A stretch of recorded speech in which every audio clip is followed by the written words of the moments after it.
Vascular disease के बारे में पढ़ते हैं कि सेरेब्रोवैस्कुलर डिजीज़ किसे कहा जाता है। सेरेब्रोवैस्कुलर डिजीज़ की अगर बात की जाए तो सेरेब्रोवैस्कुलर डिजीज़ हर उस डिजीज़ का नाम है सेरेब्रोवैस्कुलर डिजीज़ जो न्यूरोलॉजिकल कंडीशन है।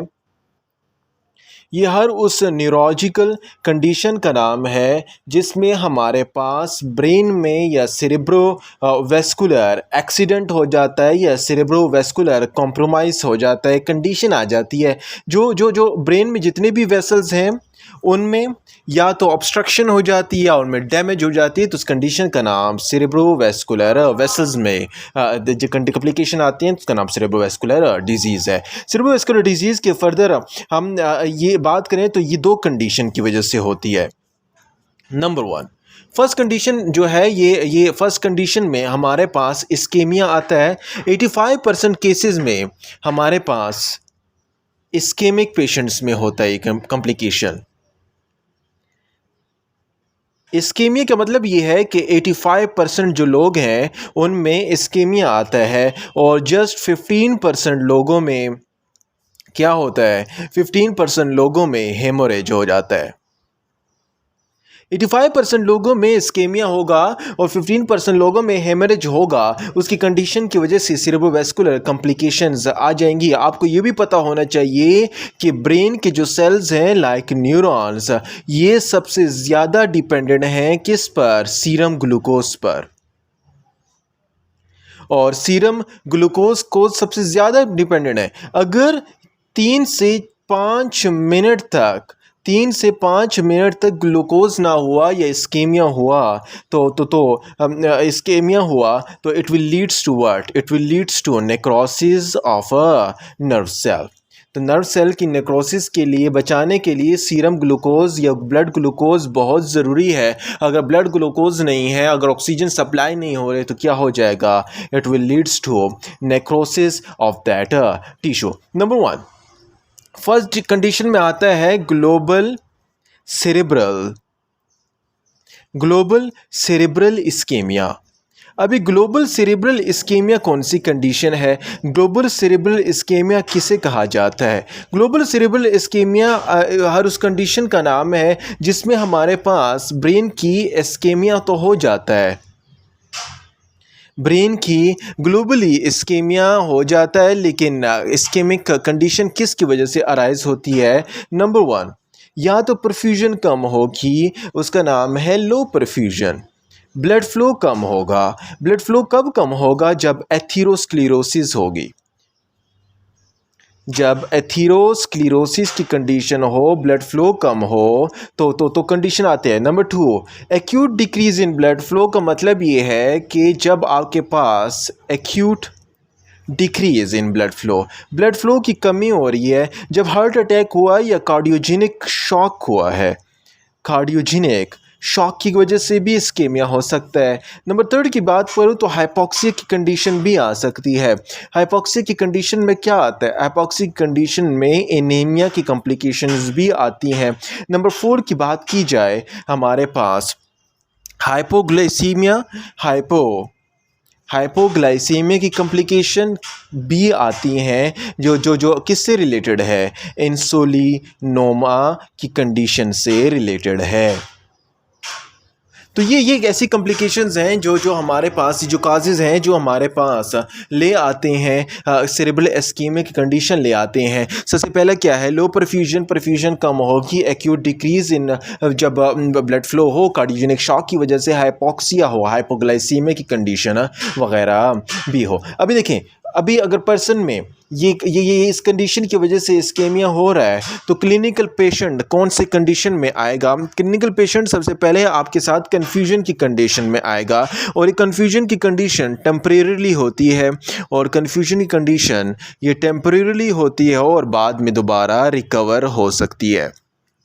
कन्फ्यूजन की कंडीशन के साथ साथ हमारे पास अगर ये कंडीशन एक्यूट से मॉडरेट कंडीशन की तरफ चली जाए, ग्लोबल इस्केमिया एक्यूट से कौन सी कंडीशन की तरफ से, मॉडरेट की कंडीशन की तरफ से चली जाए, तो it will leads to a condition in infarction. ये इन्फॉक्शन काज करता है in area which is known as water shed area.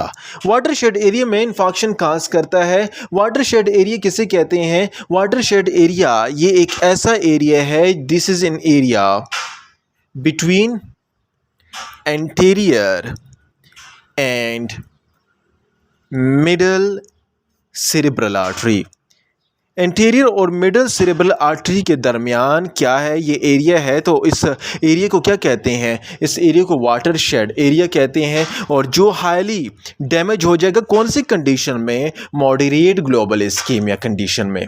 याद रहे, जब आपकी मॉडरेट ग्लोबल इस्कीमिया में ये जो इंटीरियर और मिडल सेरेब्रल आर्टरी का जो एरिया है, ये दरमियान जो एरिया है, ये डैमेज हो गया है, वाटरशेड एरिया डैमेज हो गया है, तो इसके साथ साथ हमारे पास हमने न्यूरॉन्स के नर्व्स की टाइप पढ़ी थी। ये पैरामिडल न्यूरॉन्स जो हैं वो भी क्या होंगे?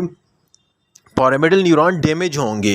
पैरामिडल न्यूरॉन कौन कौन से डैमेज होंगे? अगर पैरामिडल न्यूरॉन हमारी बॉडी के ब्रेन के सेरेब्रल कॉर्टेक्स के डैमेज हो रहे हैं, तब अलग अलग अलग नेक्रोसिस होगी, अलग कॉम्प्लिकेशन होगी। अगर पैरामिडल न्यूरॉन सेरेब्रल के अलावा हिप्पोकैम्पस के डैमेज हो रहे हैं, हिप्पोकैम्पस के डैमेज हो रहे हैं, तो it will leads to long term memory loss.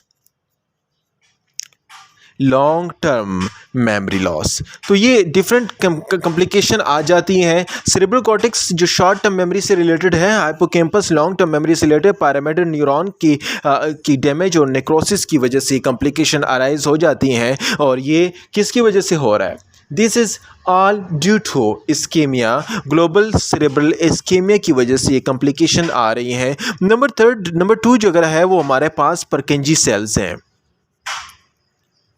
परकिंजी layer जो है सेरेबेलम की, अगर उसमें कॉम्प्लिकेशन आ रही हैं, अगर सेरेबेलम की परकिंजी लेयर के अंदर कॉम्प्लिकेशंस आ रही हैं, तो हमारे पास लॉस होगा किस चीज़ को? मोटर कंट्रोल को। एटेक्सिया हो जाएगा, मोटर कंट्रोल लॉस हो जाएगा। It will leads to imbalance movement and it will leads to a condition which is called ataxia. तो ये एटेक्सिया की कॉम्प्लिकेशन वगैरह भी डिवेलप हो जाएंगी। तो यहाँ पर आपको इतना पता होना चाहिए कि सेरेब्रल वेस्कुलर डिजीज़ किसे कहते हैं? एक ऐसी न्यूरोलॉजिकल कॉम्प्लिकेशन है जिसमें सेरेब्रल ब्रेन में वेसल्स जो हैं, इसमें या तो इस्केमिया हो जाता है या हेमरेज हो जाती है, जिसकी वजह से वो डैमेज हो जाती हैं। तो ये इस्केमिया 85% जो कॉम्प्लिकेशन आती है वो इस्केमिया की वजह से आती हैं, और रिमेनिंग 15% जो है वो हेमरेज की वजह से आती हैं। न्यूरॉन जो है, नॉर्मल जो ब्रेन का न्यूरॉन है उसके लिए ग्लूकोज की बहुत नीड है, ज़्यादा नीड है। अगर ग्लूकोज कम हुआ, इस्केमिया हुआ, विद इन जो ग्लूकोज कम हुआ, oxygen supply come, with in 3 to 5 minute क्या हो जाता है? उस ब्रेन सेल्स की नेक्रोसिस हो जाती है। ग्लोबल सेरेब्रल इस्केमिया की बात की जाए तो ब्रेन इस्केमिया एक ऐसी कंडीशन है जिसमें हमारे पास लो परफ्यूजन होता है, एथेरोस्क्लेरोसिस हो जाती हैं, जिसकी वजह से कंप्लीट परफ्यूजन कम होगा, acute decrease in blood flow because of cardiogenic shock, hypoxia हो जाएगा, हाइपोग्लाइसीमिया हो जाएगा, क्लिनिकल कन्फ्यूजन वगैरह की कंडीशन आ जाएंगी, या मॉडरेट की कॉम्प्लिकेशन में इन्फेक्शन टू वाटरशेड एरिया जो एंटीरियर और मिडल सेरेब्रल एरिया के दरमियान है, इसके अंदर इन्फेक्शन हो जाएगा। याद रहे, पैरामिडल न्यूरॉन के अंदर इन्फेक्शन आ जाता है, डैमेज आता है। अगर सेरेब्रल कॉर्टेक्स में तो शॉर्ट टर्म मेमोरी में, अगर हिप्पोकैम्पस में तो लॉन्ग टर्म मेमोरी में डैमेज होगा। अगर परकिंजी लेयर में डैमेज हो रहा है सेरेबेलम में, तो मोटर न्यूरॉन की कॉम्प्लिकेशंस आएंगी और एटेक्सिया की कॉम्प्लिकेशन आएंगी। अभी ये हमारे पास ग्लोबल सेरेब्रल इस्केमिया है। अगला जो है हमारे पास इस्केमिक स्ट्रोक है। स्ट्रोक किसे कहते हैं? और फिर उसके बाद हम हेमरेज पढ़ते हैं। इस्केमिक स्ट्रोक की बात की जाए, इस्केमिक स्ट्रोक की बात की जाए तो इस्केमिक स्ट्रोक का या स्ट्रोक किसे कहते हैं? स्ट्रोक हर उस कॉम्प्लिकेशन का नाम है, हर उस ब्रेन की रीजनल इस्केमिया का नाम है जो क्या हो, हर उस ब्रेन की रीजनल इस्केमिया का नाम है, हर उस न्यूरोलॉजिकल डिफिसिट का नाम है जो रिपीट हो। न्यूरोलॉजिकल डिफिसिट का नाम है विच लास्ट, जो ज़्यादा से ज़्यादा ग्रेटर देन 24 आवर्स से लास्ट रहती है, तो उसका नाम इस्केमिक स्ट्रोक है। What is ischaemic stroke? जो ग्रेटर देन 24 आवर तक न्यूरोलॉजिकल डिफिसिट रह जाए उसका नाम इस्केमिक स्ट्रोक है। अगर 24 आवर से कम रहे which is less than 24 hour, उसका नाम है transient ischaemic attack. What is transient ischaemic attack? जब वो 24 आवर से क्या हो, कम हो न्यूरोलॉजिकल डिफिसिट, उसका नाम ट्रांजिएंट इस्केमिक अटैक है। अभी ये ट्रांजिएंट इस्केमिक अटैक या रीजनल या ये इस्केमिक स्ट्रोक की कैटेगरीज में डिवाइड्स करते हैं, किसकी वजह से होता है। नंबर 1, या तो हमारे पास ये एक कंडीशन आएगा थ्रोम्बोसिस की वजह से, जिसे हम कहेंगे thrombotic stroke. What is thrombotic stroke? Thrombotic stroke उसे कहते हैं जो डायरेक्ट एंड डायरेक्ट थ्रोम्बोसिस की वजह से होगा। थ्रोम्बोसिस की वजह से जो कंडीशन आ जाए, it is because of what? Rupture to atherosclerotic. अच्छा, जो एथेरोस्क्लेरोसिस हुआ था, वो एथेरोस्क्लेरोटिक का जो प्लेक बना था, एथेरोस्क्लेरोटिक का जो प्लेक बना है, ये एथेरोस्क्लेरोटिक का प्लेट क्या हो जाएगा? रप्चर हो जाएगा। जब ये रप्चर हो जाएगा तो ये कहाँ जाएगा? ये यहाँ पर था, ये यहाँ से रप्चर हुआ, it will moves toward branching point. ये ब्रांचिंग पॉइंट्स की तरफ जाएगा और ब्रांचिंग पॉइंट को ऑब्स्ट्रक्ट करेगा। ब्रांचिंग पॉइंट कौन कौन सी हैं? ब्रांचिंग पॉइंट की मैं अगर बात करूँ तो यहाँ पर लाइक इंटरनल कैरोटिड आर्टरी, या साथ हमारे पास middle cerebral artery. Internal carotid artery या मिडल सेरेब्रल आर्टरी जो सर्कस ऑफ विलिस में होती है, इनकी जो ब्रांचिंग पॉइंट हैं, इनकी बाइफर्केशन जो हुई है, ये बाइफर्केशन या इनकी ब्रांचिंग पॉइंट्स में क्या हो जाएगा? ये स्ट्रक हो जाएगा। तो ब्रांचिंग पॉइंट में स्टक हुआ, तो उस ब्रांचिंग पॉइंट में स्टक होने के साथ it will produce what type of infarct? Pale infarct. Pale infarction cause करेगा, और पेल इन्फाक्शन इसकी काज होगी because into the periphery of cortex. Periphery of cortex में हमारे पास क्या हो जाएंगे? पेल इन्फाक्शन डेवलप हो जाएंगी। ब्रांचिंग पॉइंट इंटरनल कैरोटिड और मिडल सेरेब्रल की बाइफर्केशन की वजह से वहाँ पर ये इन्फाक्शन वगैरह डेवलप हो जाएंगे। तो ये यहाँ पर थ्रोम्बोटिक कंडीशन में आ गया। नंबर 2, थ्रोम्बोसिस था, यहाँ पर स्ट्रक हुआ एथेरोस्क्लेरोसिस से, वहाँ पर जाके बाइफिकेशन में जाके एथेरोस्क्लेरोसिस हो गई। या इसके अलावा हमारे पास एम्बोलिक स्ट्रोक हो सकते, एम्बोलिज्म हो सकता है, मोमेंट ऑफ थ्रोम्बोसिस हो जाती है, इसका नाम है एम्बोलिक स्ट्रोक। अच्छा, अभी एम्बोलिक स्ट्रोक में क्या होता है? एम्बोलिक स्ट्रोक एक ऐसी स्ट्रोक है जिसमें थ्रोम्बो एम्बुलाए बन जाते हैं, और जो थ्रोम्बो थे वो उनकी एम्बोलिज्म हो जाती है, उनकी मूवमेंट होती है, और ये हमारे पास मोस्ट कॉमन होता है left side of the heart में। लेफ़्ट साइड ऑफ हार्ट, जब लेफ़्ट साइड ऑफ हार्ट में ज़्यादा कॉमन होगा, it will leads to a condition which is called atrial fibrillation. Atrial fibrillation की कॉम्प्लिकेशन या कंडीशन डेवलप कर देगा, और most commonly left side of the heart में थ्रोम्बोएम्बोलिज्म होता है। और ब्रेन में अगर बात करूं तो ब्रेन में सबसे ज़्यादा कहाँ पर होगा? It will most commonly into the middle cerebral artery. Middle cerebral artery में ये ज़्यादा होगा, तो इसकी वजह से थ्रोम्बोएम्बोलिज्म की वजह से वहाँ पर प्लेन इन्फाक्ट था, यहाँ पर हमारे पास हेमोरेजिक इन्फाक्ट होगा। हेमोरेजिक इन्फाक्शन हमारे पास काम होगी कहाँ पर? पेरिफेरी ऑफ द कॉर्टेक्स में। तो थ्रोम्बोटिक स्ट्रोक, एम्बोलिक स्ट्रोक जिसमें thromboembolism left side of the heart और मिडल सेरेब्रल आर्टरी में हमारे पास ज़्यादा बन रहा है। Third one is called the lacunar stroke. अच्छा, अभी लेक्यूनर स्ट्रोक किसे कहते हैं? लेक्यूनर स्ट्रोक और उस स्ट्रोक का नाम है जो बिकॉज ऑफ हाइलीन कार्टिलेज की कॉम्प्लिकेशन की वजह से हो। हाइलीन कार्टिलेज ऑफ आर्टीरियल, तो मतलब ये है कि हाइलीन वेसल की जो हाइलीन लेयर है उसमें एथेरोस्क्लेरोसिस नहीं, एर्टिरियोस्क्लेरोसिस हार्डनिंग हो जाएगी। तो एर्टिरियोस्क्लेरोसिस होगी हाइलीन कार्टिलेज की वजह से, तो उसका तो उसकी वजह से हमारे पास हाइपरटेंशन डेवलप होगा, और जो स्ट्रोक आएगा उसका नाम लेक्यूनर स्ट्रोक है। अब ये कहाँ पर कॉमन होता है? ये याद रहे कि हमारे पास ये हमारे पास लेंटिक्यूलोस्ट्राइट वेसल्स, जो ब्रेन के लेंटिक्यूलोस्ट्राइट वेसल्स हैं उनमें ये सबसे ज़्यादा होता है, उनमें ये कॉमन होता है। कौन सा स्ट्रोक? Lacunar stroke. अभी जब ये वेसल्स ज़्यादा हुआ, it will leads to small what? It will leads to small cystic area of infarction. ये हमारे पास cystic area of the infarction की कॉम्प्लिकेशन ले आएगा। अभी याद रहे कि ये लेंटिकोस्टाइट वेसस cystic area of the complication तो आ रही हैं, लेकिन इसके साथ साथ it will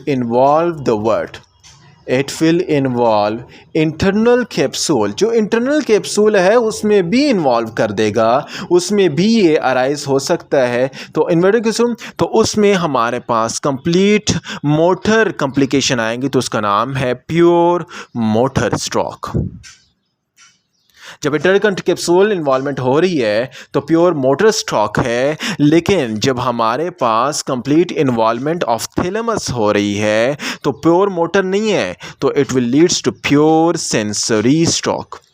pure sensory stroke जिसमें हमारे पास कंप्लीट एंड कंप्लीट क्या हो रही है, थैलेमस इन्वॉल्वमेंट हो रही है। तो ये हमारे पास थ्रोम्बोटिक स्ट्रोक था, एम्बोलिक स्ट्रोक था, और लेंटिकोस्टाइट वेसल्स में ज़्यादा हो रहा है। इंटरनल कैप्सूल में कंप्लीट मोटर स्ट्रोक और थैलेमस में कंप्लीट सेंसरी स्ट्रोक है। नंबर 4 की अगर बात की जाए, नंबर 4 जो है वो इस्केमिक स्ट्रोक है। इस्केमिक स्ट्रोक हमारे पास क्या करता है, ये क्या करता है, it will produce a लिक्विफेक्टिव necrosis. इसमें क्या होता है, लिक्विफेक्टिव नेक्रोसिस हो जाता है कि इसमें हमारे पास इस्केमिक स्ट्रोक में अगर बात करें तो यहाँ पर क्या होगा, इसिनोफिलिक चेंजेस आएंगी, इसिनोफिल्स आएंगे हमारे पास ब्रेन के पोर्शन में, इनफिलिक चेंजेस आएंगी, और नेक्रोसिस जो है वो 24 आवर्स तक कंटिन्यू रहेगी। और 24 आवर्स तक कंटिन्यू रहने के साथ साथ हमारे पास 1 to 3 डेज, 1 से 3 दिन के दरमियान न्यूट्रोफिल्स की इन्फिल्ट्रेशन होती है। न्यूट्रोफिल्स क्या होती है, उसकी इन्फिल्ट्रेशन होती है।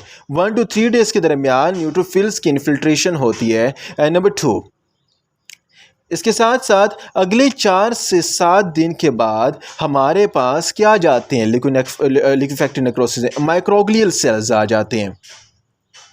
नंबर 3, और इसके बाद वीक 2 to वीक 3 के दरमियान हमारे पास कॉम्प्लिकेशन आती है, उसका नाम है ग्लायोसिस। 1 to 3 हमारे पास डे 1 to 3 न्यूट्रोफिल्स की इन्फिल्ट्रेशन होगी। डे 4 to 7 माइक्रोग्लियल सेल्स आएंगे, और वीक 2 to 3 हमारे पास ग्लायोसिस की कॉम्प्लिकेशन आ जाएंगी। तो इस ग्लायोसिस की कॉम्प्लिकेशन की वजह से हमारे पास ब्रेन में फ्लूइड फील्ड सिस्ट बनेगा, और फ्लूइड फील्ड सिस्टिक स्पेस बन जाएगा, और जिसके सराउंड क्या होंगे, जिसके सराउंड ये ग्लायोसिस आ जाएंगे। तो फ्लूइड फील्ड सिस्टिक स्पेस किस में आता है, लिक्विफेक्टिव नेक्रोसिस में आता है। लिक्विफेक्टिव नेक्रोसिस में एसिनोफिलिक नेक्रोसिस आती है, चेंजेस आती हैं। एसिनोफिलिक विदिन 24 आवर एसिनोफिलिया आता है, न्यूट्रोफिल्स आते हैं, माइक्रोग्लियल सेल्स आते हैं, और ग्लायोसिस की कंडीशन डेवलप हो जाती है। This was all about ischaemic stroke. जो रीजनल स्ट्रोक है 24 आवर्स से ज़्यादा होता है, टाइम कम हुआ तो transient ischemic stroke, thrombotic stroke, embolic stroke, lacunar stroke और इस्केमिक स्ट्रोक, ये इसकी कैटेगराइज किया गया है। आगे जो पढ़ते हैं उसका नाम है हेमरेज। स्ट्रोक हमने पढ़ लिया है। अभी जो 85% स्ट्रोक से रिलेटेड था, 15% हेमरेज है, उसमें इंट्रासेरेब्रल हेमरेज और सबएरेक्नाइड हेमरेज वो पढ़ते हैं, और फिर इसके बाद हेमाटोमा के बारे में पढ़ते हैं।